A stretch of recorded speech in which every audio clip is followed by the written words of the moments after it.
in the series Isolationism versus Internationalism in U.S. Foreign Policy.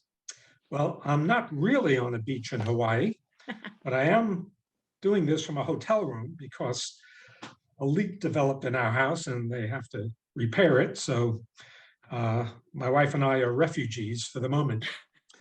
So last week, we left off with the American victory in the Spanish-American War, and that represented a break with the policy of isolationism that the United States followed throughout the 19th century.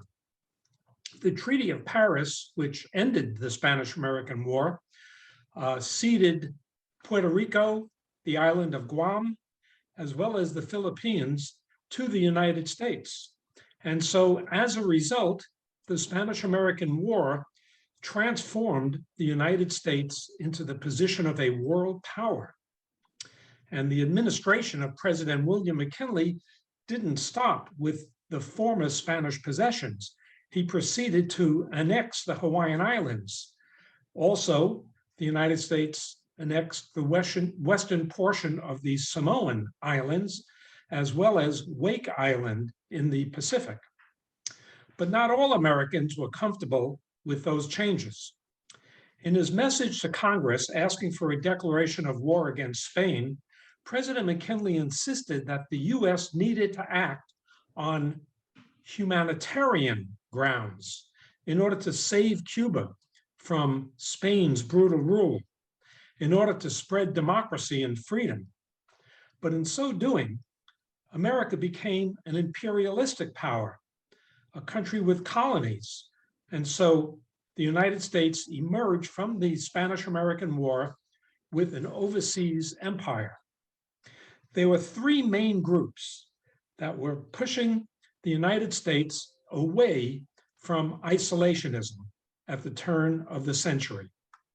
The first group would be considered realists, such as Henry Cabot Lodge, who argued that the US could not afford to be isolated from the rest of the world because nations like Britain, Germany, and Japan were becoming very powerful, and they might threaten American security.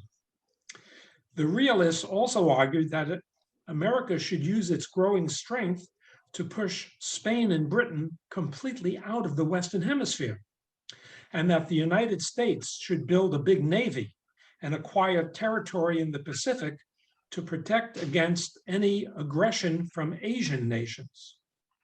But in keeping with the tradition handed down by the founding fathers, realists argued that the US should act unilaterally, that is, act alone, not in partnership with any potential allies.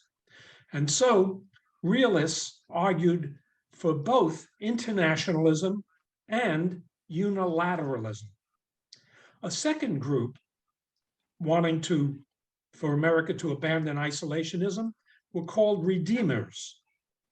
Redeemers emphasized America's redemptive role to bring the blessings of liberty and democracy to other nations. Therefore, they argued that the United States should become involved and engaged with other countries. President McKinley was the leading spokesman for the redeemers. He explained his motives for deciding that the United States should take the Philippines. And the reason he gave is that we should do it out of a sense of Christian mission. And he said that we could not leave the Philippines by themselves because, he said, they were unfit for self-government. And we should not allow other countries to take over the Philippines. And he said, therefore, there was nothing left for us to do but to take them all, to educate the Filipinos, uplift and Christianize them, and by God's grace, do the very best we could by them. Well, clearly, there was a strong sense of racial superiority undermining the redemptive ideology. A third group of Americans who supported internationalism were the progressive reformers like Teddy Roosevelt. They were mostly concerned with improving the conditions of American workers and poor people in the United States at the dawn of the 20th century. They argued that acquiring colonies could provide markets and raw materials, and that would bolster the American economy and improve working conditions at home. But the Spanish-American War confronted the American people with an inescapable contradiction. The United States abandoned isolationism and ventured abroad supposedly to spread liberty and democracy.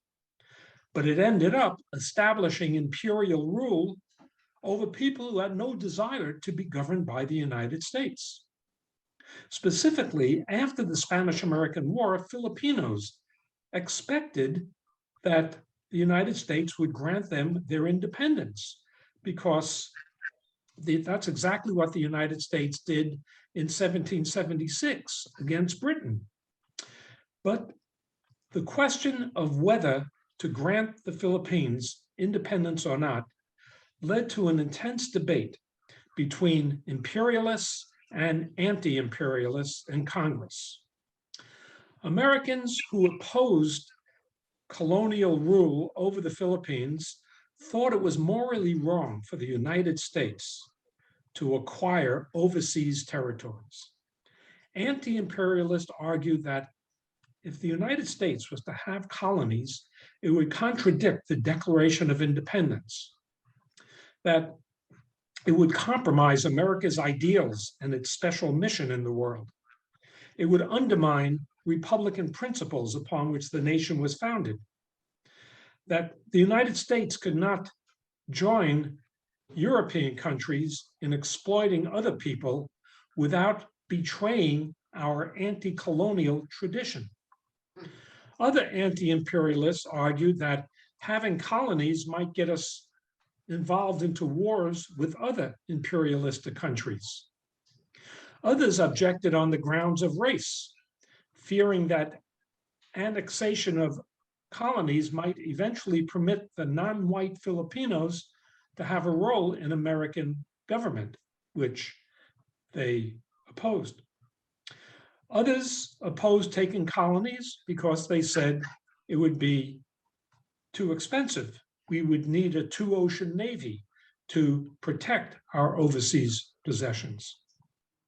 Now, those who advocated the annexation of the Philippines reflected a variety of motives. Progressive reformers hoped that taking the Philippines would lead to commercial opportunities in Asia. Some claimed that colonies could serve as coaling stations for our Navy.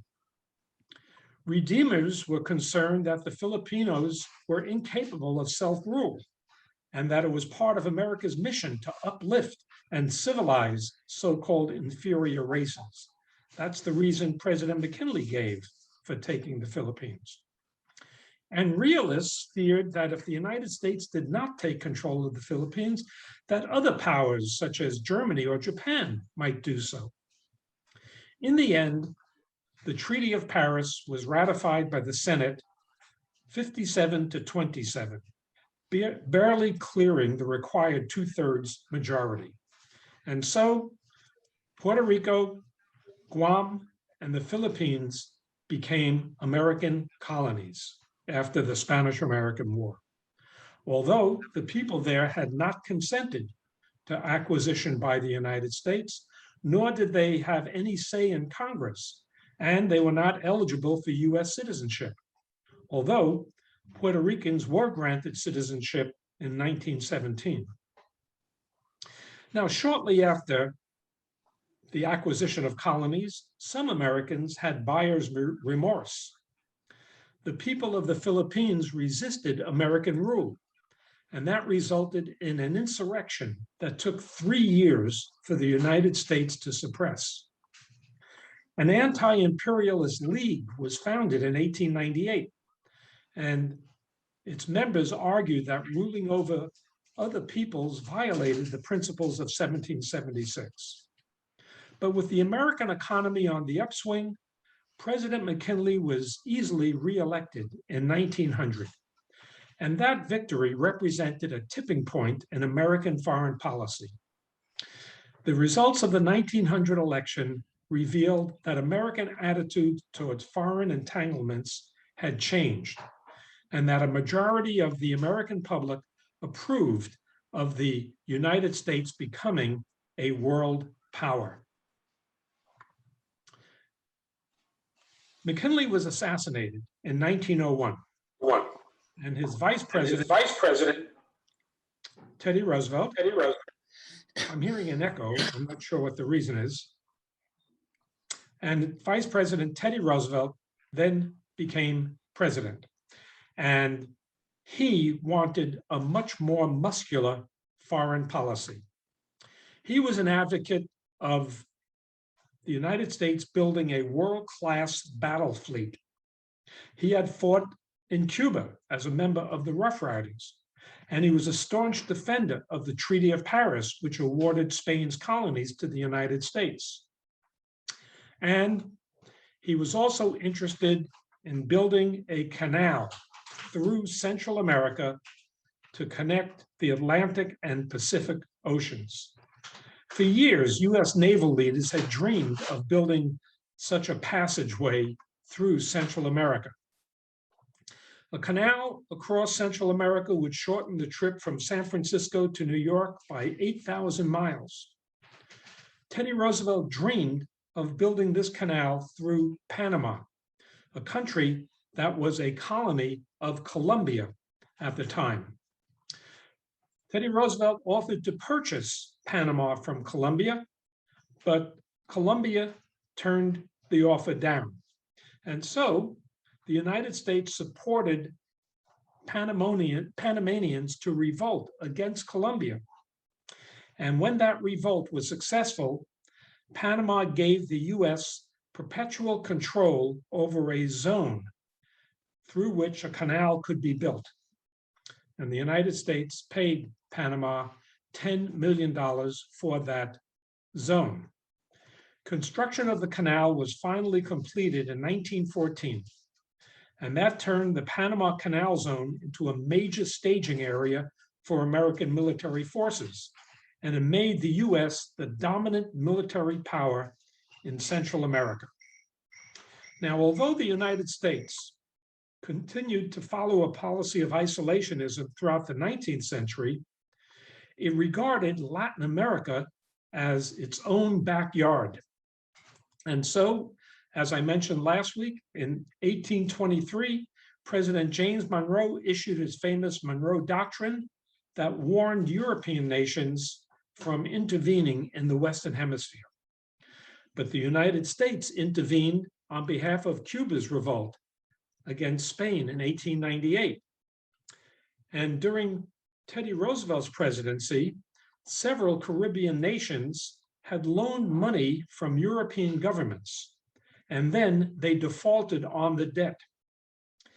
So to prevent European warships from coming to the Caribbean to collect the debt, Roosevelt ordered an American collector to assume control of custom houses in Central America, and these American collectors would then collect revenue and repay Europeans who loaned money to Central American governments. Teddy Roosevelt was afraid that if nations in the Western Hemisphere continued to have chronic problems, such as the inability to repay foreign debt, that they would always become targets of European intervention. So to preempt such action by Europeans, the president issued the Roosevelt Corollary to the Monroe Doctrine. In this corollary, Teddy Roosevelt announced that chronic wrongdoing may require intervention by some civilized society and may force the United States to the exercise of an international police power in the Western Hemisphere. And so, in effect, the Roosevelt Corollary announced that the United States would serve as the policeman of the Western Hemisphere, as you can see in this cartoon. Here is Teddy Roosevelt as a policeman, and by the way, he was a policeman. He was the chief of the New York City Police Department before he got into national politics. And he is waving his big stick. This is called big stick diplomacy. And the big stick dominates the Western Hemisphere and keeps European nations at bay.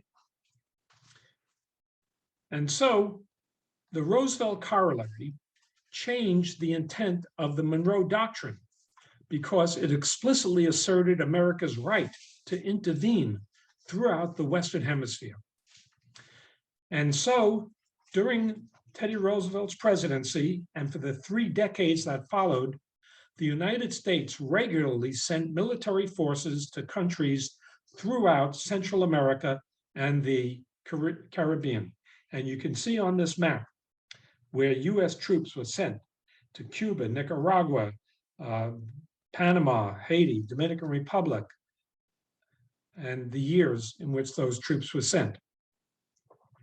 But while such intervention can be seen as an outright repudiation of isolationism, America's appetite for taking overseas territories and annexing them, that dramatically diminished after 1898. The expansionism under McKinley reawakened the nation's isolationist impulses. The prolonged campaign to suppress the Philippine insurgency left a bad taste for many Americans. And although the United States intervened in the affairs of Latin American nations in the early 20th century, there was never a demand to acquire colonies in the Western Hemisphere, with Puerto Rico the one exception. And aside from Latin America, Teddy Roosevelt relied on diplomacy to promote America's commercial interests throughout the world. And by the time he left the presidency in 1909, he said that the US should give the Philippines its independence.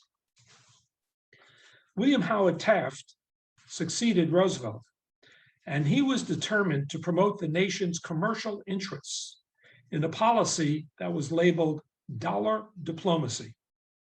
So here we see Taft putting his hand on Teddy's big stick, and he is winking at US corporations and telling them, go invest in Latin America with the full faith of the American government and its military. And so dollar diplomacy was the policy of the Taft presidency to promote American investments in Latin America. And if those investments were ever to be endangered, then the United States would send in the Marines to protect the investments of American corporations. And so ultimately, dollar diplomacy led the United States to intervene throughout the Caribbean and Central America to safeguard American financial interests in the region. But at no time did Taft intend military intervention for the sake of seizing and annexing territory in the Western Hemisphere. The president who followed Taft was Woodrow Wilson. Woodrow Wilson was not very well versed in international politics. Several days following his inauguration in 1913, he said, "It would be the irony of fate if my administration had to deal chiefly with foreign affairs." Yet Wilson was committed to America's redemptive mission. He believed that a world based purely on power politics and selfish national interests was immoral. He believed that the United States should use its power to achieve universal goals of peace and justice, not just for selfish ends. And so his overriding foreign policy objective was to remake the world in America's image. He was the first president to inject morality into foreign policy. And so that is often referred to as Wilson's moral diplomacy. Concerning Latin America, Wilson denounced Teddy Roosevelt's big stick policy. He denounced Taft's dollar diplomacy. as serving too narrow selfish interests. Instead, Woodrow Wilson promised a hands-off approach to the Western Hemisphere. But he was convinced that the United States had to play a pioneering role in promoting democracy and peace throughout the world. And he believed in exporting American-style democracy to other countries in the Western Hemisphere. And so when he became president in 1913, he declared, "I am going to teach the South American republics to elect good men." And so, although he denounced imperialism, and though he defended the political rights of all people, in the end, because he thought that the United States should spread democracy throughout the Western Hemisphere, he was responsible for more interventions in Latin America than any other American president. In the name of democracy, Wilson sent American troops to intervene in Mexico, the Dominican Republic, Honduras, Haiti, Cuba, Nicaragua, and Panama to oppose dictators and to install more democratic regimes.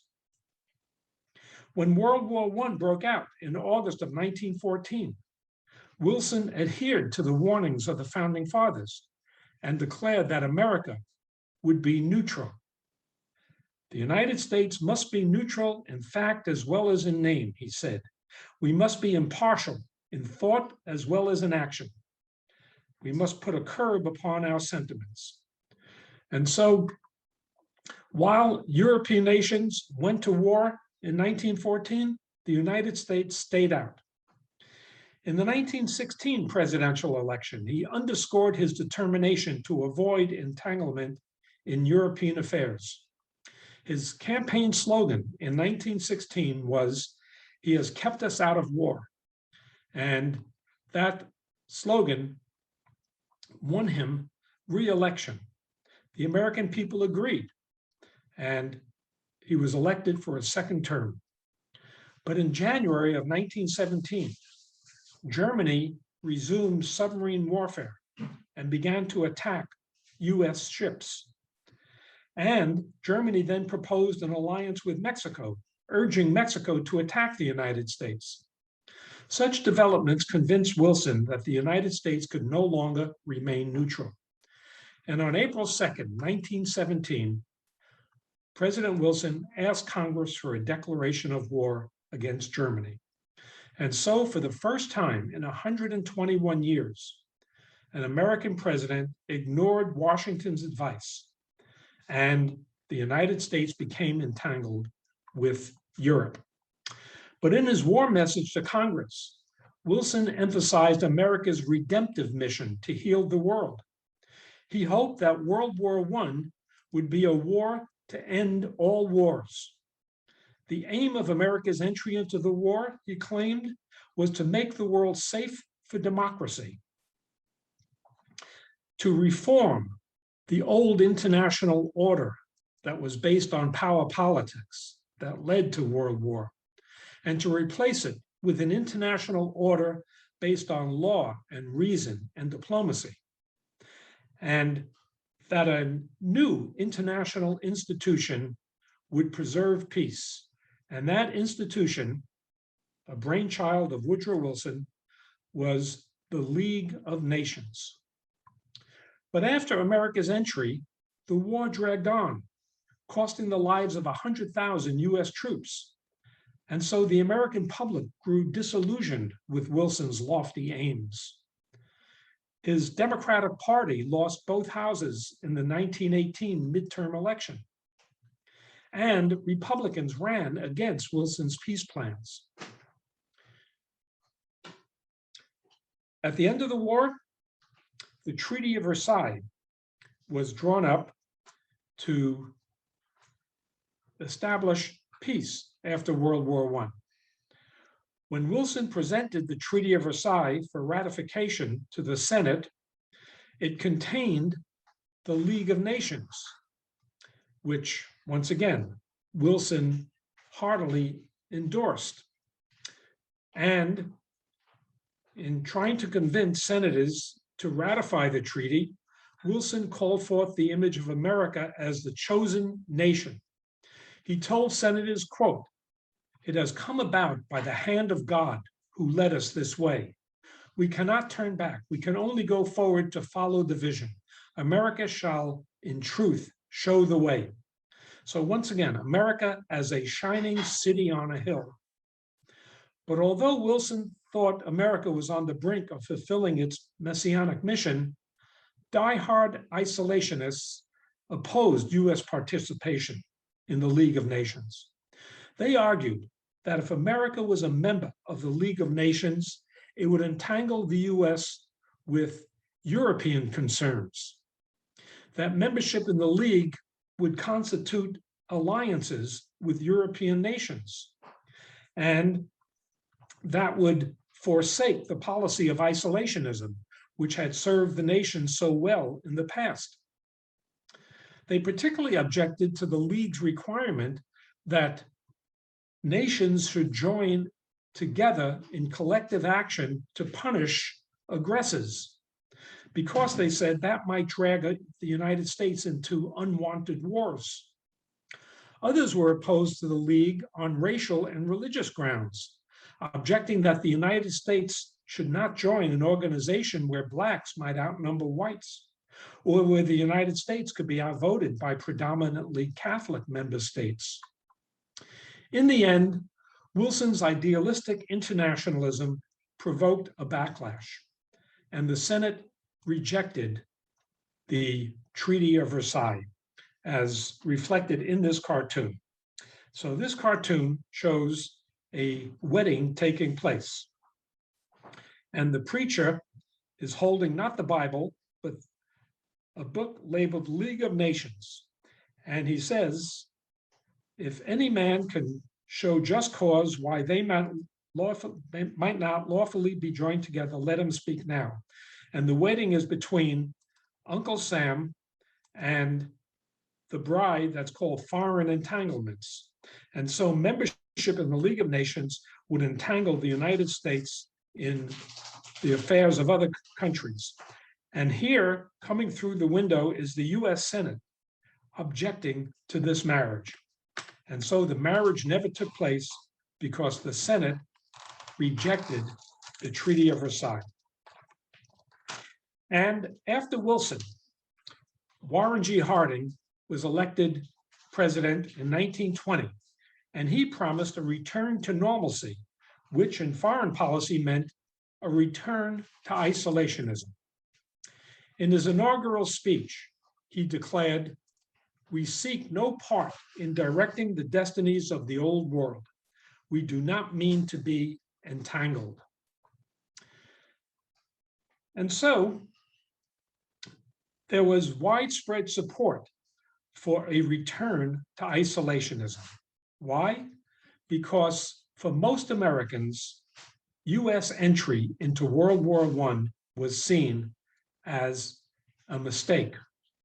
Because instead of making the world safe for democracy, the post-war treaties punished Germany and enriched the victor powers, Britain and France. And also, in America, there was a consensus that munition makers and bankers had pressured Wilson to ask for a declaration of war against Germany, because munition makers and bankers stood to profit from the war. But America did not fully retreat back into isolationism in the 1920s. While the nation was determined to avoid any political connections with other countries, it did seek commercial and diplomatic relations with the rest of the world. The three Republican presidents of the 1920s, Harding, Coolidge, and Hoover, followed a conservative, pro-business agenda. They relied on banks rather than tanks to pursue American interests abroad. But beyond trade and diplomacy, they were determined to avoid foreign entanglements. For example, in the 1920s, the United States refused to join the League of Nations and refused to join the World Court. In the 1920s, Congress imposed a series of tariffs to keep out foreign products. And it enacted immigration quotas to reduce the flow of Jews coming in from Eastern Europe and Catholics from Southern Europe. And Congress also reduced defense spending to lessen the temptation towards foreign entanglements. The foreign policies of Harding, Coolidge, and Hoover favored commercial and financial engagement rather than political relations with other countries. And so, in some ways, the United States was internationalist in the 1920s. We just looked at the ways that the United States was isolationist, but the United States was internationalist in promoting commerce with all nations. American banks and private investors issued loans to European countries that were ravaged by World War I. And the United States offered famine aid to Russia and earthquake assistance to Japan. American foreign policy towards Latin America began to change in the 1920s as well. While some military interventions continued during the decade, the United States withdrew troops from Cuba, from the Dominican Republic, and from Nicaragua. And President Herbert Hoover introduced the Good Neighbor policy, which promised no further American forays into Latin America. In the 1920s, the US sought to exert its influence by participating in several multinational agreements. So, for example, in 1922, the United States and 8 other countries signed a naval disarmament pact to reduce the likelihood of a naval arms race. And in 1928, the United States joined with 60 other nations in signing the Kellogg-Briand Pact, which was a treaty in which the signatories agreed to outlaw war, that is, to make war illegal. But the agreement contained no enforcement mechanism. So the whole thing was ludicrous. But nations signed on because they were afraid that if they refused, they would be seen as favoring war. Now, the United States was willing to enter these multinational pacts as long as the United States would not be obligated to act in concert with other nations. And both the Naval Agreement and the Kellogg-Briand Pact limited the strategic commitments of its signatories. And so US foreign policy in the 1920s has been described as isolationist internationalism. Isolationist in some ways, internationalist in other ways. Internationalist in which America exerted influence in the world while avoiding political commitments to other nations. So let us now review American foreign policy through the lens of internationalism and isolationism. From the beginning up till 1898, the United States largely followed a policy of isolationism. But from the Spanish-American War in 1898 to the end of World War I, American foreign policy was more internationalist. The United States intervened in Central America and entered World War I. Then in the 1920s, the United States once again shunned any political connections with other countries, but focused on overseas commerce. But with the Great Depression of the 1930s, America became strictly isolationist and focused on the domestic economy at home. And so now we will look at American foreign policy in the 1930s, when the US not only refrained from political alliances, but it also minimized commerce with other nations during the Great Depression. And as war clouds arose in Europe and in Asia in the 1930s, America was more determined than ever to stay out of war, even cutting political and commercial ties with other countries to do so. So here is a cartoon showing war-mad Europe and smoke arising from Europe, and that represents the events of the 1930s in Europe with the rise of Nazi Germany and fascist Italy. And here is the figure of democracy telling Uncle Sam, stay out for my sake as well as yours. America, the last refuge of democracy. Meaning that if democracy is going to prevail in the United States, we must stay out of European conflicts. And that was basically the attitude that most Americans had in the 1930s.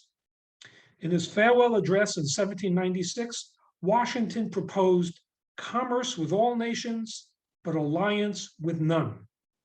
Yet in 1812, and again in 1917, we saw how the US went to war to defend its commercial rights, its right to freedom of the seas. And so in the 1930s, the United States tried to build a moat around itself and to insulate itself from other countries. The United States raised tariffs to keep out imported goods. It took a go-it-alone approach to solving the Depression. And so, for example, when a World Economic Conference was called in 1933 to examine ways to combat the Depression, the United States refused to cooperate with this international conference. The only international commitment in the 1930s was FDR's continuation of the good neighbor policy towards Latin America. And even there, it called for America's disengagement, withdrawing US forces from countries in the Caribbean and in Central America. Strong isolationist sentiment in the US was reflected in anti-immigrant policies in the 1930s, when roughly 1 million people of Mexican heritage, some of whom were American citizens, were deported back to Mexico. And when Jews were desperate to flee Nazi-occupied countries in the 1930s, Congress refused to lift immigration quotas that might have allowed them to escape persecution.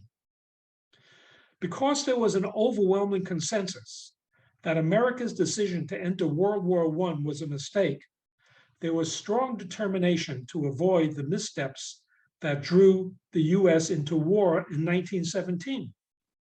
And so, when Japan invaded Manchuria in 1931, the US did nothing other than to refuse to recognize the legality of the Japanese action. Now, President Franklin Roosevelt may have been a reluctant isolationist, but he needed support from isolationists in Congress for his New Deal programs. Isolationist sentiment was so strong in America in the 1930s that an amendment was proposed to leave the decision to declare war not up to Congress, but as a referendum for the American people to decide. This referendum, called the Ludlow Amendment, was barely defeated in Congress, but it shows how determined the American people were to stay out of any future conflict.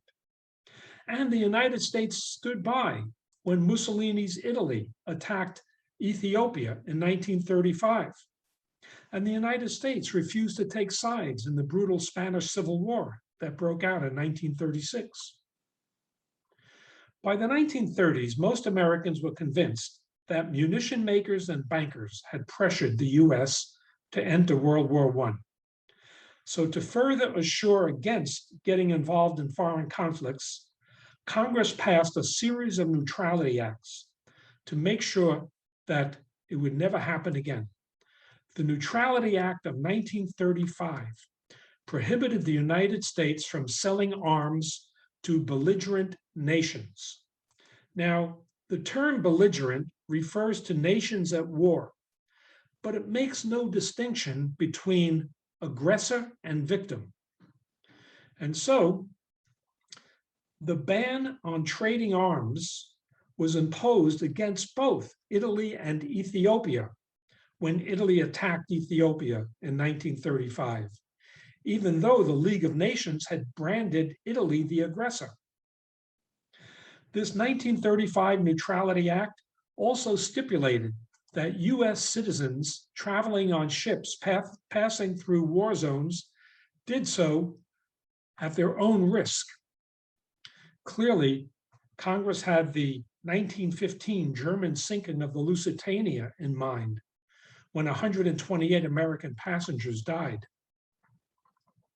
The Neutrality Act of 1935 is depicted in this cartoon, showing an American ship trying to navigate without crashing into the danger of the League of Nations, of foreign treaties, of foreign entanglements. And then the next year, the Neutrality Law of 1936 prohibited Americans from making loans to belligerents, because in World War I, American bankers made loans to Britain and France. And that was a reason why America entered the war on the side of Britain and France, so that American bankers could get those loans repaid.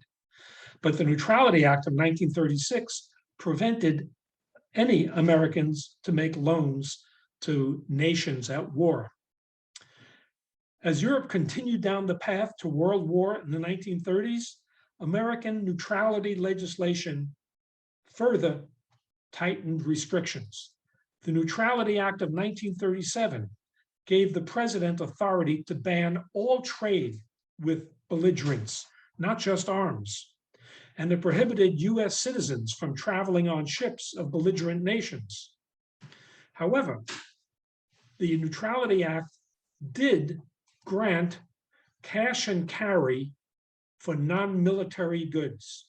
And that meant that belligerents could purchase non-embargoed goods from the United States as long as they paid for those goods in cash and transported them on their own ships.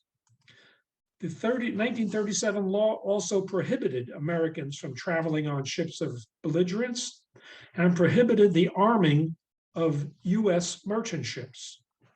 Now, President Roosevelt went along with these efforts to keep America out of war because he was almost exclusively concerned with getting the country out of the Depression. So at a time when Nazi Germany, Italy, and Japan were growing increasingly aggressive, the United States was committed to isolationism.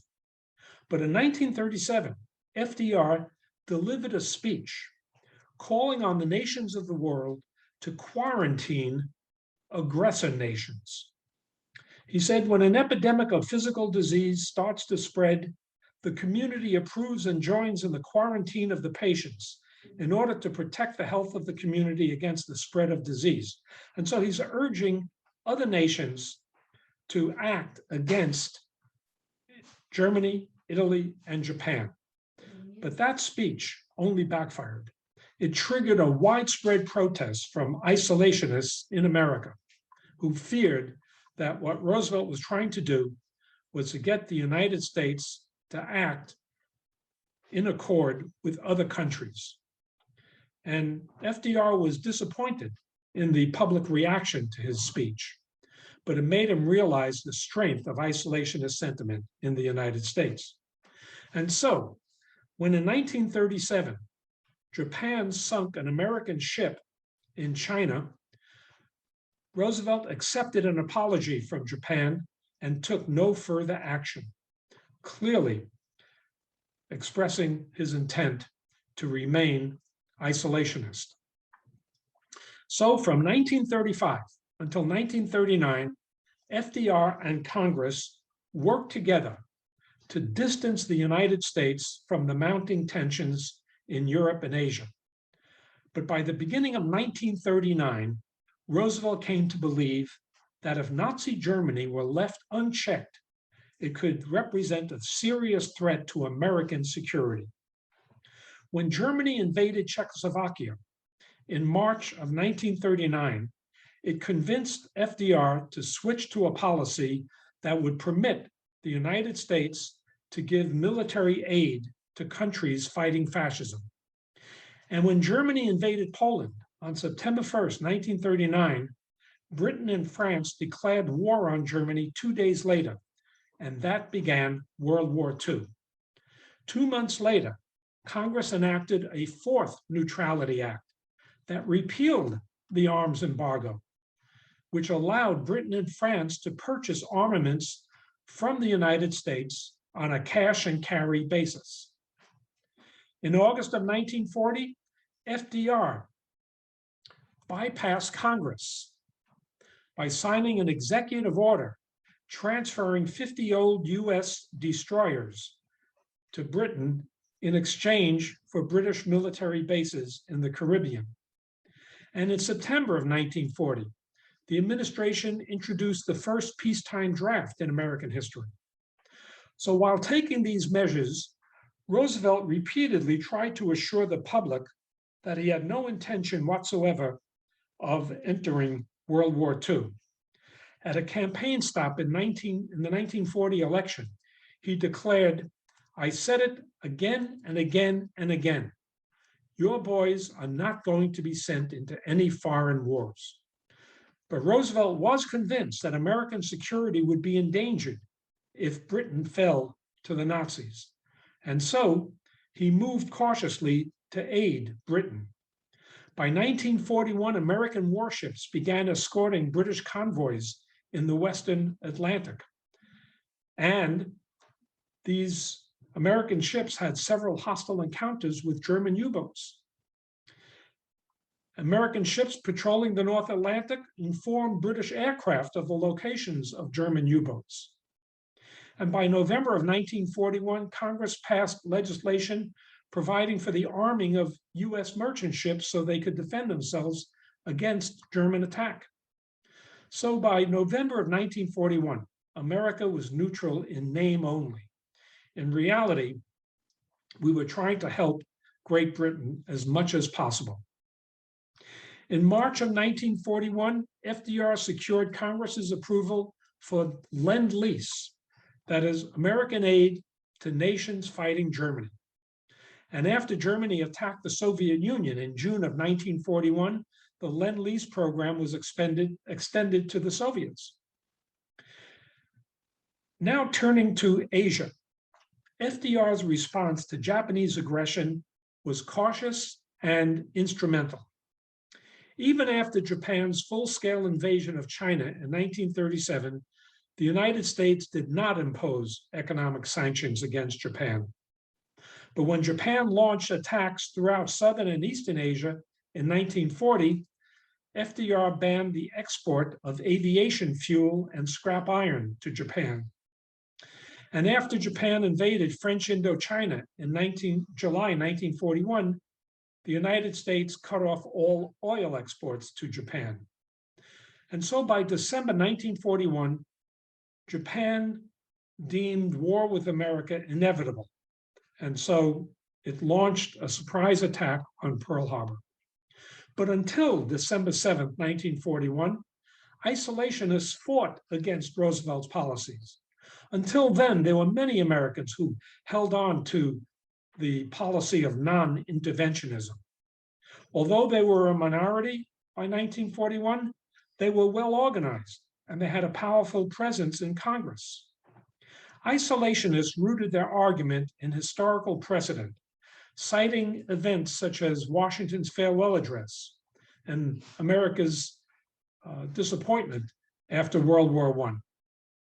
The America First Committee was founded in September 1940 to keep America out of war.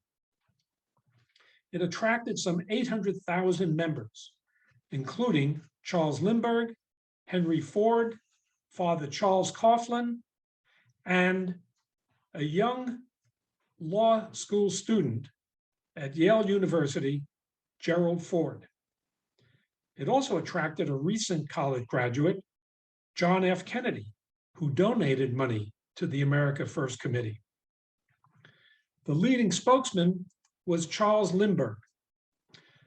Now, Lindbergh never condemned Hitler's violence. He contended that there was aggression on both sides, something that Trump echoed after Charlottesville. The debate between interventionists and isolationists raged across the country from 1940 to 1941. It tore apart families and friends and universities and political parties. But the tide of public opinion began to shift away from isolationism in the spring of 1940, when Germany invaded and conquered countries in Western Europe, including France. By then, many Americans felt that the US should help Britain in its fight against Nazi Germany. A poll taken in February of 1941 revealed that only 22% of the public opposed Lend-Lease. But prior to Pearl Harbor, most Americans still opposed any US entry into the war. But the attack on Pearl Harbor on December 7th brought an abrupt end to the debate over isolationism.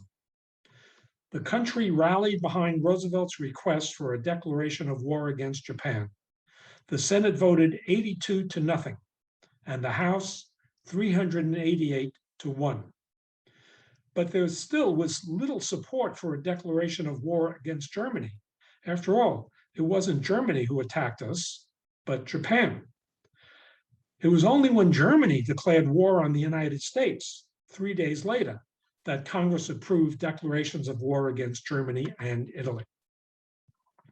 So isolationism had served the country for much of its history, but it did a disservice to the United States and the world in the 1930s because it caused a retreat from world affairs at a time when American engagement was desperately needed to stop fascist aggression. During World War II, the US allied with Great Britain and with the Soviet Union to defeat Germany, Italy, and Japan. But although the country fought valiantly in that international effort, there was no guarantee that the United States would not retreat back to isolationism once World War II ended. But for that part of the story, you will have to tune in next week. And so we now will stop and take a look at questions or comments that you might have. And so if you